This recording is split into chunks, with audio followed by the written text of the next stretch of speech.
Darwin. Avant d'effectuer l'impression de votre travail, il peut être utile de choisir d'afficher des informations supplémentaires sur les différentes pages de votre document. C'est là qu'interviennent les en-têtes et les pieds levés. Grâce à ces deux éléments, vous allez pouvoir insérer ces informations sans trop surcharger votre travail.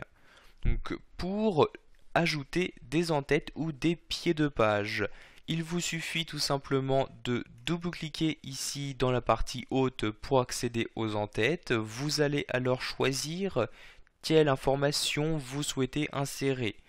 Vous pouvez choisir d'utiliser des en-têtes déjà créées. Pour cela, vous vous rendez dans la partie de gauche. Donc, vous voyez ici dans l'onglet Création qui vient tout juste d'apparaître, vu que nous nous trouvons dans la partie en-tête. Donc, je clique ici sur en-tête et j'ai le choix document. Donc, ici, avec un texte à gauche, avec trois textes, un à gauche, un au centre, un à droite, avec le titre du document, etc. Donc, je souhaite par exemple ici ajouter cette en-tête, je clique donc dessus, j'ai alors un emplacement réservé pour le texte qui apparaît. Je vais par exemple ici choisir d'afficher la date et l'heure, je clique donc sur date et heure, je choisis dans cette fenêtre qui vient d'apparaître le format à utiliser. Par exemple, je vais utiliser le format complet ici de date.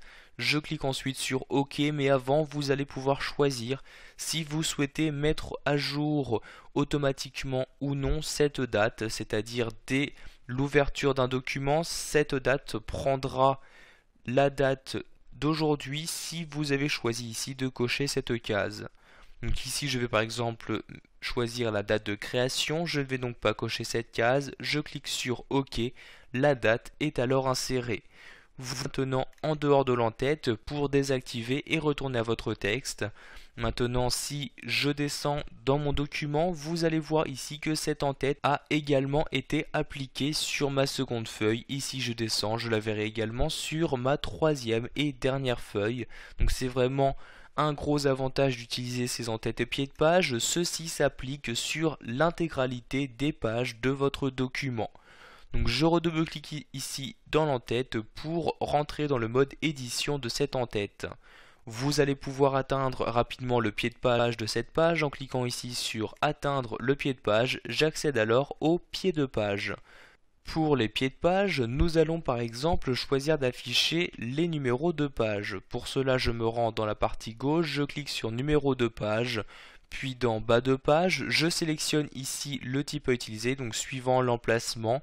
Je vais par exemple les afficher sur la droite, je clique donc ici sur le numéro normal 3 comme ceci, le numéro de page est alors inséré. Sachez qu'il est possible de gérer la première page de façon différente. Cela peut être utile dans le cas où vous avez par exemple créé pour votre document une page de garde.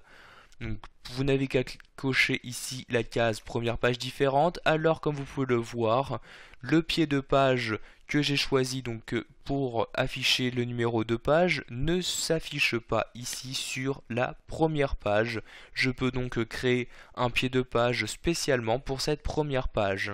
Donc ici je garde, je n'ai pas créé de page de garde. Donc j'ai maintenant inséré donc en pied de page le numéro de page et en en-tête la date. Vous pouvez choisir également d'insérer des informations vous-même. Donc pour cela par exemple je fais une tabulation pour me rendre au milieu et je vais par exemple mettre tout simplement mon document comme ceci.